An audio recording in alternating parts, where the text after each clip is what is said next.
Ustadz, bagaimana sih hukum perceraian dalam Islam itu bagaimana? Pertama, hukum perceraian dalam Islam adalah abghadul halal indallahi talaq.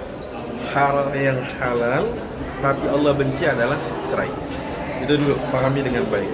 Konteksnya adalah cerai halal tapi Allah benci. Itu yang pertama. Yang kedua, cerai itu jatuh pada urutan kelima dalam solusi rumah tangga. Jadi kalau ada kecekcokan, ada pembangkangan, maka Allah katakan kasih nasihat. Kalau enggak juga, maka dia bisa diboikot di tempat tidur. Kalau tidak juga, maka nantinya adalah bisa dengan dipukul dengan pukulan ghairu mubarrih, tidak menyebabkan luka atau tidak menyebabkan lebam.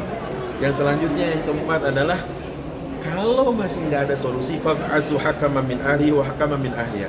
Utus juru runding dari masing-masing pihak, baik dari suami maupun istri. Cari solusinya. Terakhir baru talak. Nah, poin yang ketiga dari perceraian itu, kalau memang ternyata solusi yang terbaiknya adalah cerai, Allah katakan, wa iyyatafarraqa yughnillahu kullam min sa'ati. Yaitu setiap mereka yang bercerai karena Allah, niatnya bukan karena menuruti emosi, insya Allah Allah Subhanahu wa Ta'ala berikan ganti yang lebih baik.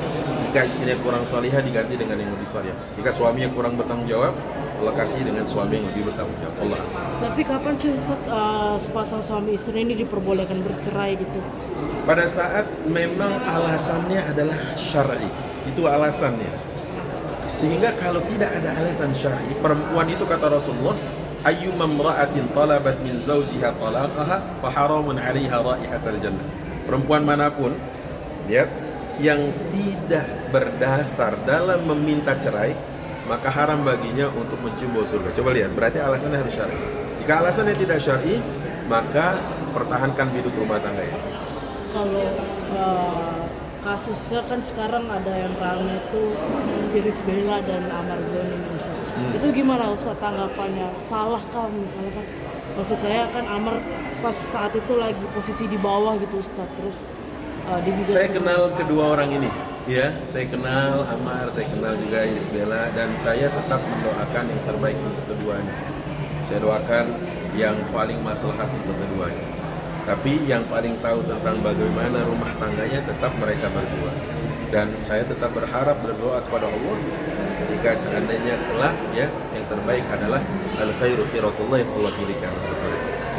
Tapi perceraian itu adalah salah satu jalan terbaik nggak sih Ustadz untuk menyelesaikan perhara di rumah tangga seseorang? Dalam beberapa kasus ya tadi makanya saya katakan hukum syar'inya adalah harus dipenuhi, alasan syar'inya juga harus dipenuhi. Kalau tidak, maka tidak boleh. Alasan syar'inya apa tuh Ustadz? Di antara alasan syar'i misalkan Allah Subhanahu wa Ta'ala mengatakan jika hal-hal ini berkaitan dengan penabrakan terhadap syariat Allah. Tetapi begini, bahwa saya katakan demikian karena boleh jadi, ya, kalau kita apalagi media beserta mengislah, beserta mencari solusi, beserta mencarikan hal yang terbaik, maka semangat kita adalah mendapatkan keridhaan Allah Subhanahu wa Ta'ala. Tapi kalau ternyata kitanya sendiri, ya, justru malah memperkeruh, nah ini hati-hati, malah justru malah sebaliknya. Allah. Tapi Ustadz, kalau misalnya istri yang mengajukan menggugat cerai itu bisa rujuk ya Ustadz? Apa melewati masa iddah dulu? Bisa dalam arti aturan mainnya harus terpenuhi. Jadi memang ini tinjauan fikih, ya, ranahnya bukan di sini saatnya, tapi nanti ada bab khusus memang di dalam masalah ini. Boleh Ustadz, terakhir boleh dong misal pesan-pesan dari Ustadz buat mungkin kehidupan rumah tangga orang-orang sana yang belum harmonis atau kurang harmonis gitu Ustaz, untuk mencegah perceraian. Ini doa buat saya juga, dan ini juga renungan buat kita bersama. Ketahuilah rumah tangga ini adalah salah satu ibadah terlama. Ibadah yang paling lama itu adalah rumah tangga. Sehari semalam 24 jam kita, kalau kita niatkan ibadah karena Allah Subhanahu wa Ta'ala, insyaallah kita akan mendapatkan setiap detik yang berdetak adalah kebaikan dari Allah Subhanahu wa Ta'ala. Maka, ya, mari sama-sama, dan saya berdoa semoga Allah jaga kebutuhan rumah tangga seluruh kita, insyaallah. Amin. Gitu ya. Assalamualaikum warahmatullahi wabarakatuh.